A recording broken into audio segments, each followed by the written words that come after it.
안녕하십니까. 오늘 또 좋은 일들이 우리 전 장로님과 모든 이 유튜브를 통해서 시청하시는 모든 분들에게 함께 하시기를 바라겠습니다. 오늘은 이 계시록 1장 3절에 있는 그 말씀을 통해서 참으로 복 있는 사람이라고 하는 그러한 사람은 어떤 사람인가 라고 하는 것을 말씀을 드리려고 해요.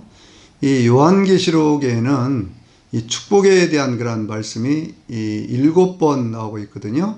그런데 가장 먼저 있는 이 말씀이 바로 이 첫 번째 축복의 말씀이 바로 이 계시록 1장 3절에 있는 말씀입니다.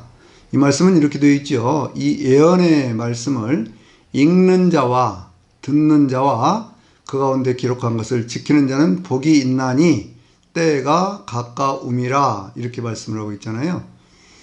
이 예언의 말씀입니다. 왜 이것이 예언의 말씀입니까?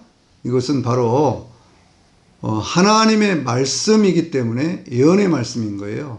그러니까 이 계시록은요, 이 하나님의 말씀인 그 내용들을 편지의 형식으로 써서 교회들에게 전해진 그러한 말씀이죠.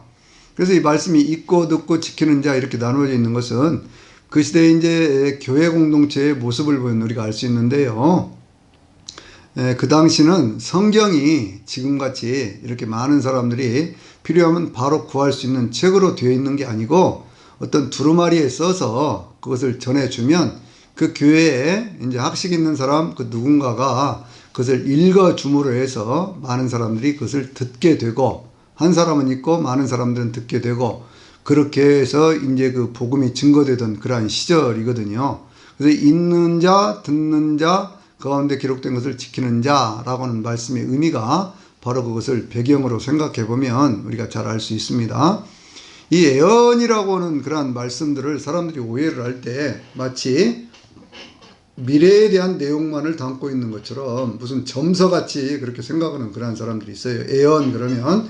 성경적인 예언은 그런 게 아닙니다. 성경적인 예언이라고 하는 것은요, 그것은 과거를 돌아보게 하고, 과거를 돌아본다고 하는 것은 그 말씀 앞에서 자신을 회개하게 한다 그거죠. 말씀에 비춰서 회개하게 하고, 그리고 오늘 내가 어떻게 살아야 되는가, 내가 믿는 사람으로서는 어떻게 살아야 되는가 라고 하는 것을 알게 하는 겁니다. 그리고 미래를 보여줌으로 해서 미래를 어떻게 준비해 가야 되는가 라고 하는 것을 이야기하고 있는 것이거든요. 그러니까 이런 것들은 구약의 예언서들, 특별히 예언자들이 했던 그런 말씀들을 보면 알 수가 있잖아요. 이사야 선지자도 그 앞에 있던 주변에 있는 모든 나라들을 바라보면서 그 나라들이 고통을 당하고 망하게 되는 그러한 이유들에 대한 얘기를 쭉 하고 있지 않습니까? 그런 다음에 자기가 하나님을 만난 그 경험을 이사야 6장에서 하나님의 성전에서 하나님을 만나고 거기에 자기 입술에 숯불을 대면서 하나님적으로 쓰임받게 되었던 그 배경을 얘기를 하고요. 그러면 자기 이 나라의 어떤 형편에 대한 그런 얘기를 하면서 영원한 어떤 미래에 대한 소망들, 그런 것들을 얘기하고 있잖아요. 이게 바로 이 예언이라고 하는 것들의 공통된 특징이에요. 이 계시록도 역시 마찬가지입니다.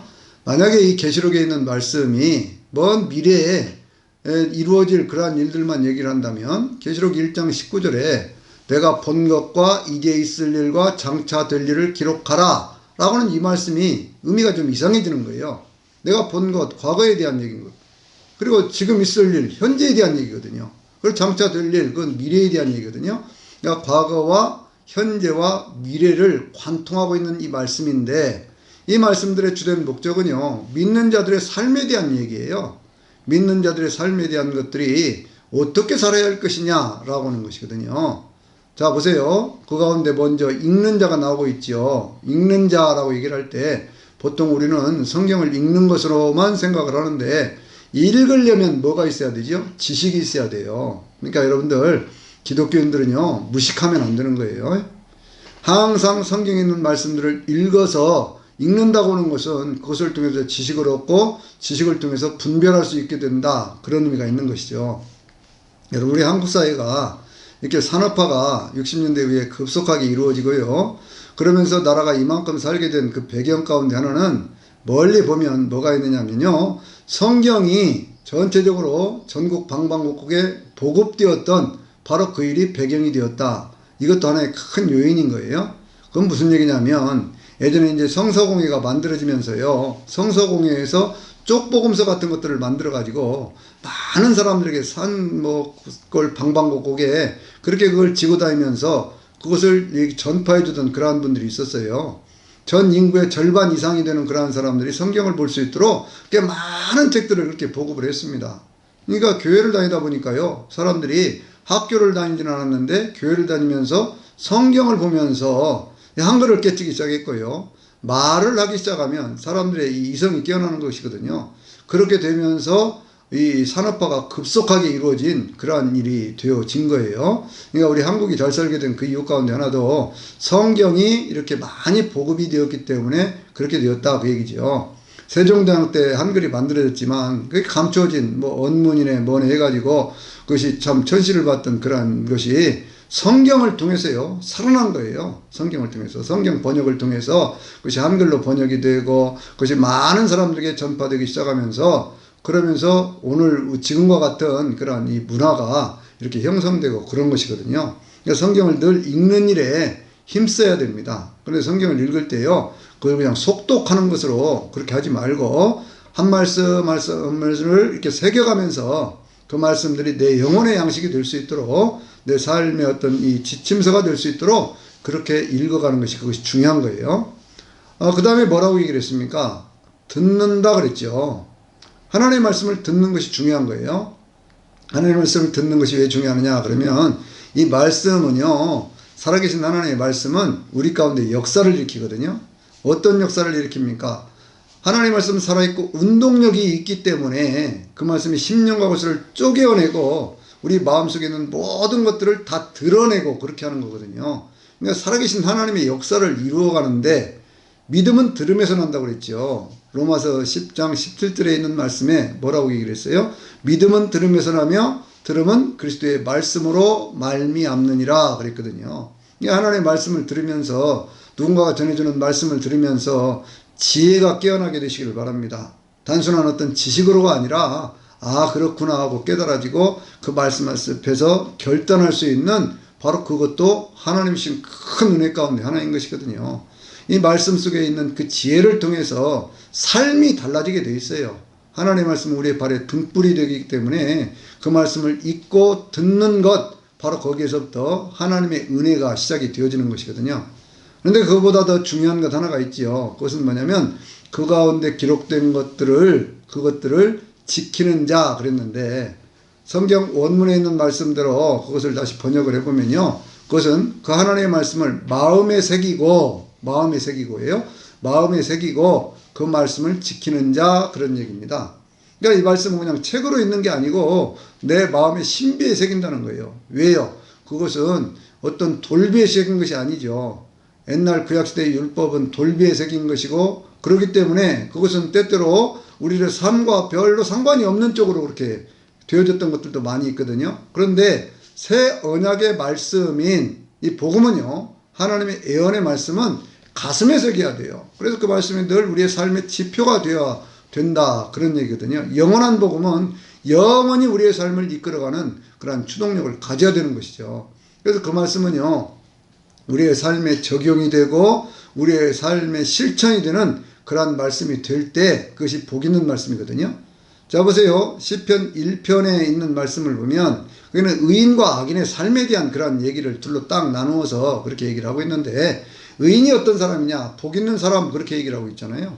근데 복 있는 사람은 악인의 꾀를 쫓지 않고 죄인의 길에 서지 않고 오만한 자들의 자리에 앉지 아니하고 오직 여호와의 율법을 즐거워하여 그 율법을 죄하러 묵상하는 자로다 이렇게 되어 있잖아요. 그런데 그 말씀 가운데 복 있는 사람을 오늘 성경에 그 말씀을 읽고 듣고 지키는 자가 복이 있다고 그랬으니까 복 있는 사람을 나는 이렇게 바꿔보면 내 인생은 사람들에게 휘둘리지 않는다는 거예요. 우리가 세상 살아가는데 주변에 있는 많은 사람들이 하나님이 없다고 그렇게 얘기를 하는 사람들도 있고요. 또 하나님을 부인할 뿐만 아니라 적극적으로 대적하는 자들도 있고요. 그리고 하나님의 자리에까지 자기들을 높이려고 하는 그런 자들이 많은 세상 아닙니까? 그러한 세상 가운데 우리가 살고 있는데 우리는 그렇게 살지 않겠다는 거지요. 하나님의 말씀을 주야로 묵상한다고 하는 것은, 주야라고 하는 것은요, 내 인생이 내 마음대로 잘 될 때, 혹은 내 인생이 내 마음대로 안 될 때, 그것을 낮과 밤으로 이렇게 표현하고 있는 것이거든요. 인생이 그런 것 아닙니까? 인생이 어떤 때는 참 막 올라가는 것 같고 뻗어가는 것 같고, 그런데 어떤 때는요 내려가야 되고 축 처지고 힘들고 어려운 때가 있잖아요. 그러나 그 어느 때든지 간에 나는 내 일생, 내가 살아가는 모든 삶에 주님과 함께 동행하며 살리라 라고 하는 것이 주야로 그 말씀을 묵상하는 것이거든요. 이 묵상이라고 하는 것은 단순히 마음에 새긴다 그런 뜻이 아니라 삶의 실천이 있다 그런 얘기예요. 그럼 그 삶의 실천이 있으면 어떻게 되느냐? 그 다음에 이 시편에 있는 말씀을 보면요, 이 사람은 시냇가에 심은 나무와 같이 시절을 쫓아 열매를 맺고 그 잎사귀가 마르지 아니한 같으니 그 행사가 다 형통하리로다, 그렇게 말씀하고 있잖아요. 그러니까 이 사람이 누구예요? 하나님의 말씀대로 사는 사람, 하나님의 말씀을 읽고 듣고 지키면서 사는 내 인생, 그 얘기예요. 나는 시냇가에 심은 나무, 하나님의 말씀이 있으니까 시냇가에 심은 나무죠. 이스라엘 사람들은 시냇가를 정말 좋아했죠. 물가를 좋아했죠. 왜냐하면 거기는 우기가 있고 건기가 있기 때문에, 비가 내리지 않으면 사막과 같은 데는요 아무 풀도 자라지 않거든요. 사막을 가서 보면 무슨 가시나무 같은 거 그런 것들만 있지 않습니까? 그런데 시냇가는요 밑에 물이 흐르기 때문에 거기에 나무들이 울창하게, 이 갈릴리 지역에 가서 그 위쪽으로 가서 보면 헤르몬산에서부터 갈릴리까지 내려오는 그 지역은요 굉장히 울창한 그런 산림들이 있는 것을 볼 수가 있어요. 거기는 물들이 콸콸콸콸 그렇게 쏟아지면서 많은 물들이 내려와서 갈릴리 호수를 만들고 그렇게 하지 않습니까? 그런데 바로 그와 같은, 거기에 심어진 나무와 같이, 그 다음에 뭐라고 그랬어요? 시절을 쫓아 열매를 맺는다고 그랬지요. 여러분, 우리의 인생이라고 하는 거요 젊은 때만 있는 거 아닙니다. 나이가 들고요 노쇠해질 때도 있어요. 그러면 젊을 때만 무슨 열매를 맺는 것이냐? 아니라는 거지요. 우리가 나이가 들고 몸이 좀 노쇠해지고 힘이 들고 그래도 거기에 맞는 열매를 맺어야 되는 거예요. 근데 열매를 맺는 방법이 뭐냐? 그러면 그 다음에 있는 말씀이 뭐라고 얘기를 했습니까? 시절을 쫓아 열매를 맺고 잎사귀가 마르지 아니함 같으니 그랬거든요. 여러분, 이 잎사귀가 마르지 않는다는 이 말씀 속에 깊고 깊은 하나님의 은혜가 있어요. 그것은 뭐냐면, 어떤 나무든지요 열매를 맺는 나무들은 이 잎사귀가 무성하게 되어 있어요. 잎이 있어야 그 잎을 통해서 햇빛을 받아서 광합성 작용을 하지요. 그리고 이산화탄소를 받아들이고 산소를 내뿜어서 사람들에게 유익하게 하는 그러한 일들을 하고 있지 않습니까? 그런데 우리가 한번 생각을 해보세요. 우리가 살아가는 인생살이라고 하는 것이, 그것이 우리 주변에, 우리 사람들은 산소를 받아들이고 이산화탄소를 뿜어내지만 우리가 살아가는 환경은, 늘 주변에 있는 그런 환경들은요 이산화탄소로 가득 찬 그런 세상 아닙니까? 우리를 해치려고 하고 우리를 못되게 하려고 하고 우리를 넘어뜨리게 하려고 하고 하는 그런 것들로 가득 찬 그런 세상이거든요. 그런데 하나님의 말씀대로 사는 사람들은 시냇물가에 심은 나무와 같아서 그 말씀이 방패가 되어주고, 그 말씀이 산성이 되어주고, 그 말씀이 요새가 되어주고 내 인생을 이끌어가고 그렇게 하기 때문에, 그 말씀 속에서요 악한 것들이 온다고 하더라도 오히려 그것을 잘 소화를 시켜서 그것이 열매를 맺는 쪽으로 그렇게 바꾸어진다는 거예요. 그게 하나님의 말씀대로 사는 사람들의 인생 속에 주어지는 하나님의 축복인 것이거든요. 그래서 잎사귀가 마르지 않아야 됩니다. 하나님의 말씀을 늘 받아들여서 어떤 상황에서도 악한 것이 온다고 하더라도 바꾸어서 오히려 우리 인생 가운데 있는 못된 것들, 안 좋은 것들 다 받아들여서라도 그것을 오히려 더 좋은 것으로 바꾸어서 내보낼 수 있는 그러한 인생이 되어져야 되는 것이거든요. 이 사람들은요 시절을 쫓아 과실을 맺고 잎사귀가 마르지 아니한 같으니 그 행사가 다 형통하리로다 그랬지요. 하는 모든 일들, 아브라함의 인생의 끝자락에서도 보면 아브라함이 노년에 하나님의 복을 받아서 그가 범사에 형통하였더라 그랬고요. 요셉은 감옥에 있을 때에도 하나님이 함께 하심에 그가 형통하였더라 그랬어요. 근데 그 말씀의 깊은 의미는 어디에 있느냐 그러면요 내가 마음먹은 대로 된다 그런 의미만 있는 게 아니에요. 형통이라는 것을 사람들이 흔히 생각을 할 때 내가 마음먹으면 마음먹은 대로 다 된다 그런 이야기인 것으로만 생각을 하지만, 성경이 말씀하고 있는 형통이라는 의미는 인생의 어떤 고난이 왔을 때, 인생의 어떤 어려움이 왔을 때 그 어려움과 고난을 다 넘어서서 새로운 세상으로 가게 한다 라고는 그 의미가 형통의 의미예요. 요셉에게 주었던 그러한 축복 가운데 하나님이 이 창세기 49장 20절에 있는 말씀 보면 요셉은 샘 곁에 무성한 가지 그 가지가 담을 넘었도다 그랬잖아요. 담은 뭡니까? 인생의 고난이에요. 인생을 더 이상 뻗어가지 못하게 하는 것입니다. 근데 그것이 이 샘 곁에 심겨졌기 때문에 시냇가에 심어져 있기 때문에 하나님의 말씀의 뿌리를 받고 사는 인생이기 때문에 하나님의 말씀을 내 인생에 적용하고 그 말씀을 실천하며 사는 인생이기 때문에 그 인생이 결국에는 담을 넘어가더라 그런 얘기거든요. 그것을 형통 그렇게 얘기를 하는 겁니다. 그러니까 오늘 성경 본문에 있는 말씀 속에서 복이 있다라고는 그 말씀은요. 이 예언의 말씀을 읽고 듣고 지키는 자가 복이 있다라고는 이 복이 있다는 이 말씀을 깊이 새겨야 됩니다. 성경 원문에 있는 말씀에는요. 이 복이 있다는 말씀이 맨 앞에 있어요. 마카리오스 호 그렇게 하면서 이 복이 있다라고는 그 말씀을 가장 앞으로 꺼내놨거든요. 인생 자체가 복이 있는 인생이 되어져야 됩니다. 이생의 복이 있고 내생의 복이 있는 인생이 되어야 되는데 이생과 내생의 복이 있는 사람들이 어떻게 사는 것이냐? 하나님의 말씀을 읽고 듣고 지키며 사는 거예요. 그런 사람들을 뭐라고 그래요? 믿음으로 산다 그렇게 얘기를 하죠. 세상을 이기는 이김은 이것이니 너희의 믿음이니라 그랬어요.